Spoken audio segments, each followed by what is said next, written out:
আজকে অনুষ্ঠান দেখতে গিয়ে এরকম বিপদে পড়বো কোনোদিনও ভাবিনি। সো হে গাইস, কেমন আছো তোমরা সবাই? আশা করছি অনেক ভালো আছো আর আমরাও খুব ভালো আছি। আগের লং ভিডিওতে তোমাদের তো বলেছিলাম আমাদের বাড়ির এখানে যে শিব মন্দির আছে ওখানে চড়ক মেলা বসেছে। আমাদের গ্রামাঞ্চলের এটা একটা ফেমাস ফেস্টিভ্যাল। শুধু আমাদের গ্রামে নয়, আশেপাশে আরো কয়েকটা গ্রামে এরকম মেলা বসেছে। সেই উপলক্ষে ওখানে ছিল আজকে ডান্স কম্পিটিশন। আমরা সেটা দেখার জন্যই গিয়েছিলাম সবাই।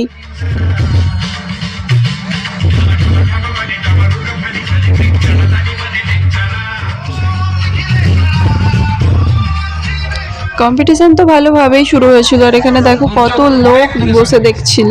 এর মাঝে হঠাৎ করে ঝড় শুরু হয়ে গেল আর সবাই চারিদিকে ছোটাছুটি করছে। ঝড়ের জন্য কিভাবে মাঠে ধুলোগুলো পাক খাচ্ছে দেখো।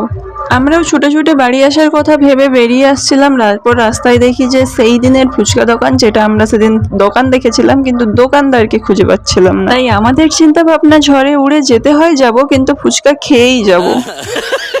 ফুচকা খাওয়া শেষ করতে গিয়ে বৃষ্টি শুরু হয়ে গেল। তারপর আর কি এই টোটোর মধ্যে কিছুক্ষণ দাঁড়িয়েছিলাম। তারপর এতটাই জোরে বৃষ্টি শুরু হলো যে এখানেও থাকতে পারলাম না, একটা দোকানে দাঁড়িয়েছিলাম। তারপর ছুটে ছুটে বাড়িও চলে আসছিলাম। বৃষ্টিতে ভিজে বাড়ি যাই। তোমরা চ্যানেলটা সাবস্ক্রাইব করে দিও, ভিডিওতে একটা লাইক করে দিও, ভিডিওটা অনেক শেয়ার করে দিও। দেখা হচ্ছে নেক্সট ভিডিওতে। বাই।